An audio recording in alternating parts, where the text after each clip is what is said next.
Hello students, मेरा नाम है पवन अलावत। आज हम बेसिक टर्म पढ़ेंगे किसकी? अकाउंट की। जिस तरीके से इंग्लिश पढ़ते हैं उसकी बेसिक टर्म क्या होती हैं? A B C D. तो आज हम पढ़ेंगे अकाउंट की ए बी सी डी क्या हैं और उसके बाद एंट्रीज करेंगे और रूल करेंगे। तो सबसे पहले बेसिक टर्म है आपकी अकाउंट होता ही क्या है। ठीक है, अकाउंट क्या होता है? आपने नॉर्मली देखा होगा जब भी आप किसी शॉप पे जाते हो, दुकान पे जाते हो, तो वहां पर आप पूछते हो कि भाई बताना मेरा अकाउंट कितना है। ठीक है, इसका मतलब आपने साल में कितना परचेज किया है, कितने आपने पैसे दिए हैं, तो उसका जो हिसाब रखता है। ठीक है, आप अपने घर पे भी रखते हो कि किसी से पैसे लेने हैं, किसी को पैसे देने हैं, तो आप क्या करते हो? नॉर्मली ऐड कर देते हो, सब्ट्रैक्ट कर देते हो, यानी लेस कर देते हो। ठीक है, तो उसी को क्या बोलते हैं? हम अकाउंट बोलते हैं, जिसमें आपकी सेल परचेज सभी ट्रांजैक्शन आप रिकॉर्ड करते हो। उसको क्या बोलते हैं? अकाउंट बोला जाता है। उसको क्या बोला जाता है? अकाउंट। जिसमें आपका मतलब है बिजनेस ऑर्गेनाइजेशन जितनी भी ट्रांजैक्शंस और इवेंट करता है उन सबको रिकॉर्ड करना, वो क्या कहलाता है? अकाउंट कहलाता है। सेकंड अपनी टर्म है कैपिटल। कैपिटल का हिंदी में मतलब होता है पूंजी। हरियाणवी भाषा में पूछा जाए तो आपको बताया जाता है कि भाई तन्ने कै रुपये लाए हैं तेरा बिजनेस में, तन्ने कितनी पूंजी लाई है, उसको क्या बोला जाता है? कैपिटल। इंग्लिश में बोला जाए तो अमाउंट इन्वेस्टेड बाय ओनर। ठीक है, मालिक ने जितने पैसे लगाए उसको क्या बोला जाता है? कैपिटल बोला जाता है। ये क्या? थर्ड है ड्राइंग। ड्राइंग का मतलब होता है हिंदी में आहरण। ठीक है, हिंदी पे मत जाओ। ड्राइंग का मतलब होता है कि भाई आपने कितने रुपये कटे, आपका ऑर्गेनाइजेशन था, आपने अपना ऑर्गेनाइजेशन का गुल्लक हुआ है, दराज हुआ है, ड्रॉ करना। ठीक है, जैसे आप अपने घर पे मेज होती है उसमें भी एक ड्रॉवर होता है, तो आप ड्रॉ करते हो, खींचते हो। तो उसी तरीके से आपने ऑर्गेनाइजेशन के गुल्लक से कितने रुपए खींचे, कितने रुपए निकाले, उसको क्या बोला जाता है? ड्रॉइंग बोला जाता है। ठीक है, और इंग्लिश में amount withdrawn bye owner. Capital में क्या बोला था? इन्वेस्टेड। ठीक है, और ड्रॉइंग में क्या हो जाएगा? विथड्रॉन। कितने रुपए निकाले ऑर्गेनाइजेशन के गुल्लक से, उसको क्या बोला जाएगा? ड्रॉइंग। और कितने रुपए लगाए उसको क्या बोला जाएगा? कैपिटल। नेक्स्ट आपकी टर्म एसेट्स। एसेट्स का हिंदी में मतलब होता है संपत्ति। ठीक है, संपत्ति। अब आपकी पर्सनल लाइफ में भी आपसे कोई पूछ ले कि भाई बताओ आपकी एसेट्स क्या है, आपकी संपत्ति क्या है, तो आप क्या बोलोगे कि भाई मेरे पास इतनी जमीन है, मेरे पास ऐसे शहर में कोई प्लॉट पड़ा हुआ है, ठीक है, मेरे पास हाथ में इतना कैश है, मेरे पास बैंक में इतना बैलेंस है, मैं किसी में रुपए मांगता हूं, तो इसको क्या बोला जाता है? कि ये आपकी संपत्ति है। तो उसी नजरिए से आप ये देखो कि ऑर्गेनाइजेशन की संपत्ति क्या हो सकती है। कोई लैंड हो सकती है जिसपे उसने अपनी बिल्डिंग बना रखी हो, प्लांट मशीनरी हो सकती हैं, उसके लिए फर्नीचर्स हो सकते हैं, उसके कैश हो सकता है, उसके पास बैंक में बैलेंस हो सकता है, किसी से रुपया मांगता है वो। ठीक है, तो उसको क्या बोला जाता है?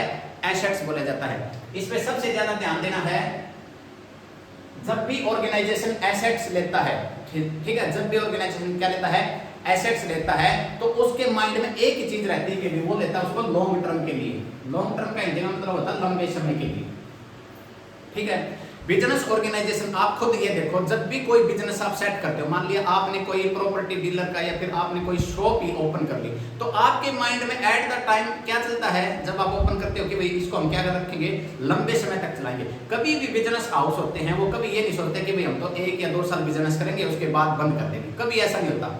ठीक है, वो अलग बात होती है कि लॉस होता रहता तब ऑर्गेनाइजेशन को बंद कर देते हैं, वो एक सेपरेट इशू है। लेकिन at the time of opening of your business आप क्या सोचते हो कि भाई ये लंबे समय तक चलेगा। और कुछ बिजनेसेस हाउस तो ऐसे हैं जो 200 साल से क्या आ रहे हैं? चलते आ रहे हैं। ठीक है, तो आप जब भी ऑर्गेनाइजेशन में एसेट्स लेते हो तो उसका एक ही मतलब होता है कि आप उसको किस लिए ले रहे हो? लॉन्ग टर्म के लिए, लंबे समय के लिए ले रहे हो। और इसमें एक पॉइंट है, not for sale in near future. मतलब नजदीक के भविष्य में आपको बेचने का आपका इरादा नहीं है। ठीक है, अब मान लिया जैसे ऑर्गेनाइजेशन में क्या हुआ, कोई बिल्डिंग बना ली। ठीक है, अब बिल्डिंग बना ली तो ये तो है नहीं कि भाई इसको 1 साल के बाद बेचेंगे, फिर कोई दूसरी लैंड लेंगे, वहां पे अपना बिजनेस सेटअप करेंगे, ऐसा कभी नहीं होता। बिल्डिंग बना ली तो उसके लिए रहता है कि भाई लंबे समय तक ये चलेगा। कोई प्लांट मशीनरी लगवा ली, ठीक है, या फिर आपने कोई फर्नीचर ले लिया, तो उसका क्या टारगेट रहता है कि भाई ये लंबे समय तक हमें बेनिफिट देते रहे। एसेट्स आपको क्या देती है? लंबे समय तक बेनिफिट्स देती है। ठीक है, नेक्स्ट है आपका लाइबिलिटीज, लाइबिलिटीज का हिंदी में मतलब होता है भाई दायित्व, ठीक है। लाइबिलिटी का मतलब होता है दायित्व, फर्ज, आपकी जिम्मेदारी क्या है। अगर आपने किसी से उधार में माल ले लिया तो अब आपकी जिम्मेदारी क्या है कि उसको टाइम पे पेमेंट करने की, ठीक है। उसको क्या बोलते हैं, लाइबिलिटीज। ओके, लाइबिलिटीज का मतलब होता है दायित्व। आपका क्या दायित्व है कि आपको कितने किसी को क्या पेमेंट करनी है, ऑर्गेनाइजेशन की क्या लाइबिलिटी है। अगर मान लिया किसी ने आपने कोई वर्कर रख लिया तो उसकी आपकी लाइबिलिटी क्या बनेगी, उस वर्कर को टाइम पे वेजेस देने की, सैलरी देने की, जो भी है, ठीक है। नेक्स्ट अभी डेटर्स, इसमें बी साइलेंट रहता है। बी क्या रहता है, साइलेंट। डेटर का मतलब हिंदी में मतलब होता है देनदार, ठीक है। डेटर का क्या मतलब होता है, देनदार। डेटर्स ये वो होते हैं जिनसे आपको पेमेंट लेनी है, ठीक है। डेटर्स होते हैं पेमेंट जिनसे लेनी है। जिस भी पर्सन से आपको पेमेंट लेनी है, मतलब वो आपको पैसे देगा, तो वो आपके लिए क्या हो जाएगा, डेटर हो जाएगा। आपके लिए वो क्या हो जाएगी, आपकी संपत्ति हो जाएगी। इंग्लिश में क्या हो जाएगी, एसेट्स हो जाएगी। तो डेटर आपके होते हैं एसेट्स, जिनसे आपको पेमेंट लेनी है। नेक्स्ट है क्रेडिटर। क्रेडिटर का मतलब होता है लेनदार, ठीक है। लेनदार मतलब हमारा लेनदार कौन है, मतलब ऐसा कौन है जिसको हमने पेमेंट करनी है। डेटर्स में क्या था, पेमेंट जिनसे हमें लेनी है, लेकिन क्रेडिटर्स में क्या है, जिसको पेमेंट करनी है, उसको क्या बोलते हैं, क्रेडिटर्स। अपनी एसेट्स बता दी थी भाई, संपत्ति क्या होती हैं, और लायबिलिटीज बता दी थी कि भाई आपके दायित्व क्या होते हैं। अब देखो एसेट्स में होते हैं करंट एसेट्स। करंट एसेट्स का मतलब होता है कि वो एसेट्स जिनको आप कैश में, नकदी में जितना जल्दी से जल्दी रियलाइज कर सको, ठीक है। अब जैसे मान लिया डेटर या खुद बैंक या खुद कैश या फिर स्टॉक, ठीक है। स्टॉक यहाँ बताएंगे भी क्या, ठीक है। ये ऐसी एसेट्स होती हैं जिनको आप जल्दी से जल्दी कैश में रियलाइज कर सकते हो, उनको क्या बोला जाता है, कैश करंट एसेट्स, ठीक है। नॉर्मली क्या होता है, एक ऑपरेटिंग साइकिल होता है, ठीक है। ऑपरेटिंग साइकिल होता है, ये नॉर्मली होता है 12 मंथ का। कितने मंथ का, 12 मंथ का। इसके अंदर अगर आप रियलाइज कर लेते हो अपनी एसेट्स को, तो वो बोली जाएगी करंट एसेट्स, ओके। और दूसरी होती है नॉन करंट एसेट्स, दूसरी होती है नॉन करंट। नॉन करंट का मतलब जो करंट नहीं होती, ठीक है। अब जैसे आपकी साइड भी होती हैं मेडिकल और नॉन मेडिकल। नॉन मेडिकल कौन सी होती हैं, जो मेडिकल नहीं होती वो होती है नॉन मेडिकल। उसी तरीके से नॉन करंट एसेट्स वो एसेट्स होती हैं जो करंट नहीं होती। इसका मतलब कि आपको उनको कैश में रियलाइजेशन करवाने के लिए कम से कम 12 महीने से ज्यादा लगता है नॉर्मली, ठीक है। उनको क्या बोला जाता है, नॉन करंट एसेट्स। अगर मान लीजिए जैसे बिल्डिंग है, ठीक है, उसको बेचने में क्या पता कितना टाइम लग जाए, ठीक है। एक आपके हाथ में कैश है, ठीक है, वो तो वैसे ही इतनी लिक्विडिटी पोजीशन होती है उसकी, तो उसको बोला जाता है करंट। लेकिन जैसे मान लिया बिल्डिंग है, आपकी प्लांट मशीनरी है, फर्नीचर्स हैं, उनको कैश में रियलाइजेशन उनका थोड़ा लेट होता है, तो इसलिए उनको अलग से कैटेगरी देती है जिसको बोला जाता है नॉन करंट एसेट्स। उसी तरीके से आपकी जिम्मेवारी, आपकी लायबिलिटीज क्या होती हैं, करंट लायबिलिटी, जिनको आप पेमेंट कर देते हो with in an operating cycle, यानी विद इन 12 मंथ अगर आप जिसको पेमेंट कर देते हो तो उसको बोला जाता है करंट लायबिलिटी। जैसे क्रेडिटर्स, जैसे क्रेडिटर्स लेनदार, ठीक है। बताया था ना भी क्रेडिटर्स का क्या मतलब होता है। उनको नॉर्मली अगर आप 12 महीने के अंदर पे कर देते हो तो वो आपकी बन जाती है करंट लायबिलिटी, ठीक है। दूसरा है नॉन करंट, जो करंट नहीं होती। अब मान लिया जैसे बैंक से आपने 5 साल के लिए लोन ले लिया 5 लाख रुपए का, तो आपकी जो टर्म है, जो आपका ऑपरेटिंग साइकिल है, वो हो गया 12 महीने से ज्यादा, मतलब 5 साल तक आपको लोन की पेमेंट करनी है, तो आपकी जिम्मेदारी लंबे समय तक चलेगी, तो उसको बोला जाता है नॉन करंट लायबिलिटीज। नेक्स्ट है बैड डेट, ठीक है। एक चीज का ध्यान रखना भाई, अकाउंट में और बिजनेस में जो कि मैं पढ़ाता हूं, अगर कोई भी पर्टिकुलर वर्ड आपके समझ में ना आए तो उसका, जैसे 10th में करते हैं ना हिंदी में, संधि विच्छेद, ठीक है। जैसे सीमांत, सीमा प्लस अंत, तो उसी तरीके से उसको तोड़ के देखो, ठीक है। बैड दैट, बैड का मतलब हो गया बुरा, ठीक है। बैड जैसे ये आदमी है, ये है बैड, बैड मैन, ठीक है, बुरा आदमी है। डेटर्स, डेट निकल गया डेटर से, जिससे पैसे लेने थे, ठीक है, डेटर कौन होते हैं? जिससे पैसे लेने हैं हमको। अब वो हो गए बैड। बैड का मतलब बुरे, बुरे का मतलब अब पैसे नहीं आएंगे, तो ऑर्गेनाइजेशन के लिए क्या हो जाएगा? आपके लिए क्या हो जाएगा? लॉस हो जाएगा। तो उसको बोला जाता है बैड डेट, जिससे पेमेंट नहीं आती। ठीक है, नेक्स्ट है प्रॉफिट। अब सूरज को क्या दीपक दिखाऊं मैं आपको? प्रॉफिट तो आप सभी जानते हो, बच्चा बच्चा जानता है कि प्रॉफिट क्या होता है। जब आपकी रिवेन्यू है वो ज्यादा हो जाए और आपके जो एक्सपेंस है वो कम हो जाए, रिवेन्यू ज्यादा एक्सपेंस कम, तो फिर क्या नेट रिजल्ट निकल के आता है? प्रॉफिट। नेक्स्ट है लॉस। लॉस क्या होता है? आपके एक्सपेंसेस ज्यादा हो गए, सेल है या रिवेन्यू आपका वो क्या हो गया? कम हो गया, तो उस केस में क्या निकल के आएगा? लॉस। नेक्स्ट है स्टॉक। स्टॉक का हिंदी में मतलब होता है रहतिया। ठीक है, रहतिया हरियाणवी भाषा में समझ लो। रहतिया का मतलब जो रह गया, रहतिया का मतलब जो रह गया। क्या रह गया? कुछ माल बिके बिना रह गया। आप एक बात बताओ, साल में आप परचेज करोगे, ठीक है, कुछ सेल करोगे, कुछ ना कुछ तो जरूर रहेगा। कुछ केसेस में ऐसा हो जाता है, जैसे आपने ऑर्डर लगा दिया 30 मार्च को, ठीक है, 100 चेयर्स मंगवा लिया आपने, आपका काम था चेयर्स का, आपने 100 चेयर मंगवा ली, ठीक है, 30 मार्च को, और 31 मार्च को अपने अकाउंट्स बंद हो जाते हैं भाई। 1 अप्रैल से लेके 1 अप्रैल से स्टार्ट होते हैं। अपना नया साल कब बनाना है? हैप्पी न्यू ईयर 1 अप्रैल को, और एंड कब होता है? 31 मार्च को। आपने 30 मार्च को क्या किया? 100 चेयर्स का ऑर्डर दे दिया, आप चेयर्स का काम करते हो, ठीक है। अब मान लिया 30 को और 31 मार्च को आपकी 40 चेयर जो है वो सोल्ड होगी, तो 60 तो फिर भी रहेगी। हमेशा कुछ ना कुछ जरूर रहता है बिजनेस में, समझ में आई? तो उसको क्या बोलते हैं? स्टॉक बोलते हैं। नेक्स्ट है सेल। जो आप काम करते हो, जो आपने बेचा, जहां से आपने रेवेन्यू जनरेट किया, उसको क्या बोला जाता है? सेल। परचेज। परचेज जो आपने बाय किया गुड्स को, ठीक है, उसको क्या बोला जाता है? परचेज, खरीदा। नेक्स्ट है गुडविल। गुडविल का हिंदी में मतलब होता है भाई ख्याति, और जिसको ये भी समझ में ना आए और वो ये समझ लेना प्रसिद्धि, ठीक है। गुड, गुड मतलब अच्छा, आपकी अच्छी इमेज है, ठीक है। अब ऑर्गेनाइजेशन ऐसे ही होते हैं। अगर मान लिया जैसे अपने सर हैं रतन टाटा सर, उनकी इमेज अच्छी है कि वो जितने भी प्रोडक्ट बनाते हैं उसकी, उनके हर प्रोडक्ट की वैल्यू अलग होती है, और उनके हर मतलब जो प्रोडक्ट होता है वो बेस्ट से बेस्ट होता है, कहीं पर भी कोई मिलावट नहीं होती। क्यों?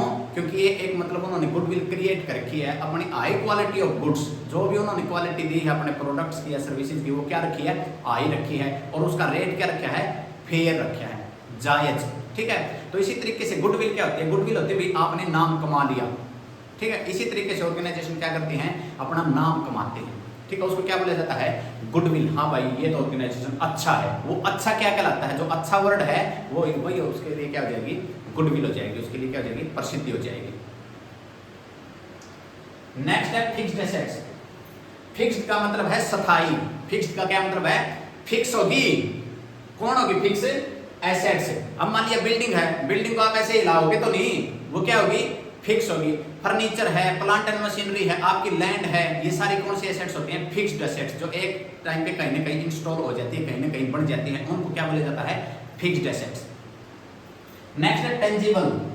टेंजिबल का मतलब होता है भाई जिसको आप छू सकते हो और देख सकते हो, वो एसेट्स जिनको आप छू सकते हो और देख सकते हो, उसको क्या बोला जाता है? Tangible assets. जैसे ये बोर्ड है, बोर्ड को मैंने देख लिया, छू लिया, ठीक है। बिल्डिंग है, बिल्डिंग को हाथ लगा दिया, देख लिया, छू लिया। प्लांट मशीनरी है, फर्नीचर है आपके, तो उनको क्या होता है?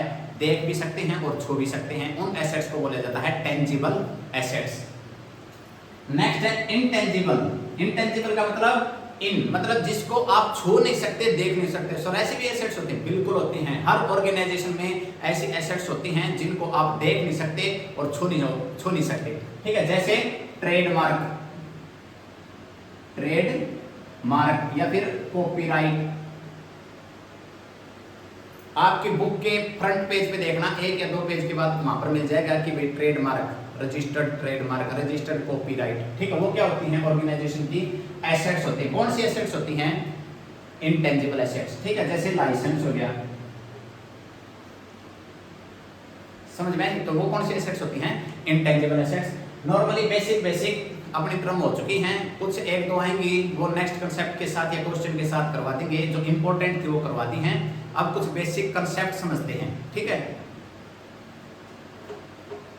आपको जब भी क्वेश्चन मिलेंगे तो ये बोला जाएगा कि भाई ये ट्रांजैक्शन की, ये ट्रांजैक्शन की, ये ट्रांजैक्शन की, ठीक है। तो आप ट्रांजैक्शन का मतलब समझो कि भाई ट्रांजैक्शन होती क्या है, ठीक है। अब मान लिया जैसे आपने ये मार्कर परचेज कर लिया, ट्रांजैक्शन होगी। आपने मार्कर सेल कर दिया, ट्रांजैक्शन होगी। आपने किसी को सैलरी दे दी, ट्रांजैक्शन होगी। आपने किसी को सेल कर दिया, ट्रांजैक्शन होगी। परचेज कर लिया, ट्रांजैक्शन होगी, ठीक है। लेकिन एक चीज का याद रखना, आपको ट्रांजैक्शंस वही लेनी है जिनमें मॉनेटरी हो, पैसा पैसा पैसा, ठीक है। ओनली फाइनेंशियल नेचर की ट्रांजैक्शन को हम रिकॉर्ड करते हैं। जिसको आप पैसे में माप सकते हो, उन्हीं ट्रांजैक्शंस को आपको क्या करना है, रिकॉर्ड करना। रिकॉर्ड किस में करते हैं भाई, अकाउंट में करते हैं रिकॉर्ड, ठीक है। अब कंसेप्ट समझो, ठीक है। सबसे पहले है business entity concept. Business entity concept, ये कॉन्सेप्ट कहती है कि भाई बिजनेस अलग होता है और उसका मालिक अलग होता है। सबसे इंपॉर्टेंट कॉन्सेप्ट है जो प्रैक्टिकल क्वेश्चन में अप्लाई होती है, ठीक है। ये कहता है भाई ये हैं अपने मिस्टर ए, ठीक है। इन्होंने बिजनेस स्टार्ट किया,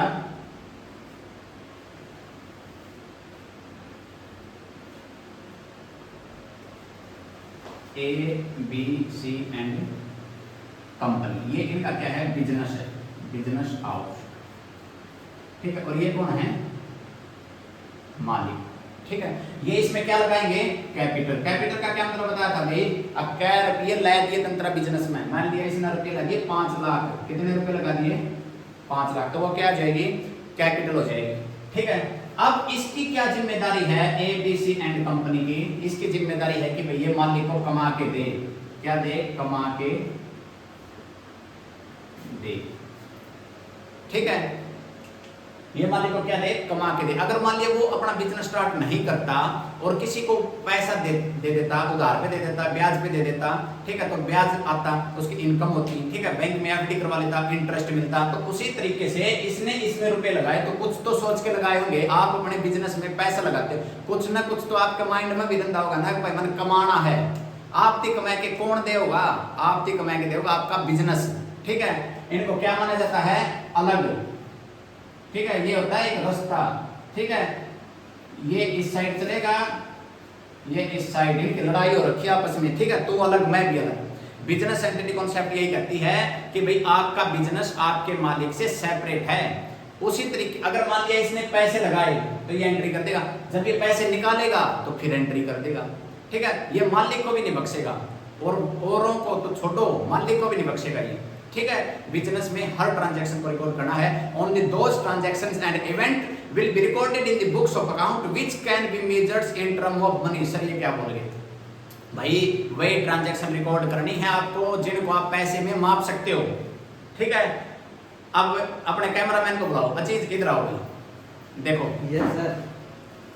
ये अपने कैमरामैन है अजीज। अजीज आप हो ईमानदार। Yes sir. कितनी वैल्यू है उसकी, ज्यादा सर। ज्यादा है, माप सकते हो। No sir. क्या फिर हम उसको रिकॉर्ड करेंगे अकाउंट में, नो सर। नो, ठीक है। चलो भाई अपना कैमरामैन भी बता देता है यार कि रिकॉर्ड नहीं करना, तो आप तो स्टूडेंट्स हो, ठीक है। स्टूडेंट्स ये भी है, मजाक की बात अलग है भाई, ठीक है। तो आपको रिकॉर्ड करना है उन्हीं ट्रांजैक्शंस को जो जिसको आप पैसे में माप सकते हो। आपको अपने एक आंखों पर पट्टी बांध लेनी है, ठीक है। सर हमें दिखाई कैसे देगा भैया, सुगंध आ जाएगी पैसे की, तो सुगंध भी आ जाती है, ठीक है। जैसे पैसे की आपको सुगंध आए अपनी पट्टी खोल देना और देखना, अरे वाह वाह वाह पैसा आ गया, चलो रिकॉर्ड करते हैं अकाउंट में, ठीक है। तो बिजनेस एंटिटी कॉन्सेप्ट क्या कहती है, मालिक अलग है और बिजनेस अलग है। दूसरा है ड्यूल। ड्यूल का मतलब होता है दो, कितना, दो। आपका फोन में सिम भी दो पाऊंगी यार, और तो छोड़ दो, ठीक है। सिम कितनी पाऊंगी, ड्यूल सिम का मोबाइल लेके आ मुझे, मैं तो कौन सी सिम का, ड्यूल। इसका मतलब दो सिम डलती है। ये देखो भाई, ये है 5 रुपए का सिक्का है, तो मेरा ही कहीं देखना फोन में, इसमें ले लो। इसके कितने होते हैं एस्पेक्ट, दो, एक होता है ऐड और दूसरा टेल। उसी तरीके से हर ट्रांजैक्शन के दो एस्पेक्ट मिलेंगे भाई आपको। अगर आपने किसी को सेल की तो कोई ने किसी ने तो परचेज किया है, तो एक के लिए परचेज हो जाएगी, दूसरे के लिए सेल हो जाएगी। आप किसी में रुपए मांगते हो, आप मांग रहे हो, उसको तो देने की लायबिलिटी है, आपके तो एसेट्स डेटर है, उसका तो क्रेडिटर हो जाएगा। तो हर ट्रांजैक्शंस के दो इफेक्ट तो जरूर आएंगे भाई। हर सिक्के के दो पहलू होते हैं, कितने, दो। हर फोन में कितनी सिम होती है भाई, एप्पल वाले मत सुनना ये बात, ठीक है, जिसमें रिकॉर्डिंग भी हो रही है। हर मोबाइल में कितनी सिम होती है नॉर्मली? 2। तो हर ट्रांजैक्शन के कितने इफेक्ट होंगे, कितने एस्पेक्ट होते हैं? ड्यूल। ड्यूल का मतलब 2। समझ में आई? नेक्स्ट है मनी मेजरमेंट। संधि विच्छेद कर दो अगर कंसेप्ट समझ में नहीं आ रही। जैसे ड्यूल का मतलब 2 तोड़ दिया ना, बिजनेस एंटिटी। इसी तरीके से मनी मेजरमेंट, मनी का मतलब पैसा, क्या बोलती है तो चीज है पैसा, पैसा ही सब कुछ है भाई, ठीक है। मनी मेजरमेंट पैसा, ऐसी ट्रांजैक्शंस को रिकॉर्ड करना सर आपको जिनको पैसे में माप सकते हो, मेजर कर सकते हो, मेजर, ठीक है, किसमें? मनी में। ओके, अगर कोई भी आपको ट्रांजैक्शन मिल जाए जिसमें पैसे का लेन देन ही नहीं हो, आप क्या करना? काटा मार दियो। समझ में आई? कोई रिकॉर्डिंग नहीं करनी उसकी बुक्स में। नेक्स्ट है कंसिस्टेंसी। कंसिस्टेंसी का मतलब होता है निरंतरता, लगातार, ठीक है। तो आप हमेशा अपने ऑर्गेनाइजेशन में वही रूल, वही मेथड फॉलो करो कंसिस्टेंट बेस पे। किस पे? कंसिस्टेंट बेस पे आप क्या करो? मेथड्स को फॉलो करो ताकि कंपैरिजन हो सके, ठीक है। अब मान लिया जैसे स्टॉक है, स्टॉक का इवैल्यूएशन होता है, लिखो ये बाद में हो जाएगा, फिफो, वेट की डेप्रिसिएशन और भी होते हैं, ठीक है। इसी तरीके से डेप्रिसिएशन के भी होते हैं भाई, बहुत सारे हैं, WDV है, SLM है। अब आप एक बात बताओ, आपने इस साल अप्लाई कर लिया SLM, नेक्स्ट ईयर अप्लाई कर लिया WDV, उससे नेक्स्ट ईयर कर लिया SLM, फिर कर लिया WDV। अरे भैया मजाक बना रखे, अकाउंट पढ़ रहे हो, अकाउंटिंग कर रहे हो, कंपैरिजन कैसे करोगे आप? एक साल प्रॉफिट कभी कम मिलेगा, कभी ज्यादा मिलेगा, और उसका कारण क्या है? आपकी सेल परचेज तो अच्छी हो रही है, कारण क्या है? आप मेथड को ही फॉलो नहीं कर रहे सेम कंसिस्टेंट बेस पे, ठीक है। तो आप अपने मेथड भाई कंसिस्टेंट बेस पे फॉलो करो ताकि कंपैरिजन हो सके, ताकि नेट रिजल्ट, क्या प्रॉफिट कमाया, क्या लॉस कमाया, क्या किया हमने सारे साल में, उसका अच्छा व्यू पता चले हमें, ठीक है। इसलिए आपको मेथड फॉलो करनी है कंसिस्टेंट बेस पे, कंसिस्टेंसी, निरंतरता, लगातार फॉलो करो, ठीक है। टोटल है 11 कॉन्सेप्ट, 3 है कन्वेंशन, 4 आपकी कॉन्सेप्ट हो चुकी है। बिजनेस एंटिटी, बिजनेस अलग है जी, मालिक अलग है, मालिक से में कोई लेना देना नहीं है। नेक्स्ट है कंसिस्टेंसी, जितने भी मेथड फॉलो करने हैं आपको कंसिस्टेंट बेस पे करो, सो दैट कि आप कंपैरिजन अच्छे से कर सको। थर्ड है money measurement, only those transactions and events will be recorded in the books of account which can be measured in term of money. क्या बोलती है पब्लिक? पैसे। नेक्स्ट है ड्यूल एस्पेक्ट, आपके मोबाइल में कितनी सिम है? 2। ड्यूल, तो हर सिक्के के कितने पल होते हैं? 2, एक ऐड एक टेल। उसी तरीके से हर ट्रांजैक्शन के कितने एस्पेक्ट होंगे? 2। उनको बोला जाता है डेबिट और क्रेडिट, ठीक है। आपने सुना होगा इसको डेबिट कर दो, इसको क्रेडिट कर दो, इसको, अरे सर ये तो समझ नहीं आ रहा, मैं हूं आपके लिए, समझाएंगे, अच्छे से समझाएंगे। अगली वीडियो में क्या करेंगे भाई? 4 कॉन्सेप्ट होगी, 7 कॉन्सेप्ट और 3 कन्वेंशन आपको अच्छे से करवाएंगे। उसके बाद चलेंगे हम क्वेश्चंस के रास्ते। किसके रास्ते? क्वेश्चंस के रास्ते। तो तब तक मेरा साथ आप दो और मैं फुल एफर्ट्स करूंगा आपके लिए और अच्छी वीडियो बनाऊंगा। समझ में नहीं आऊंगा भाई, कोई लाइक करने की जरूरत नहीं है, कोई शेयर करने की जरूरत नहीं। समझ में आवा आपका भाई की वीडियो, आपके सर की वीडियो, तो लाइक करना रुकने नहीं चाहिए, ठीक है। प्यार से बोलो जय श्री राम, राधे राधे, थैंक यू।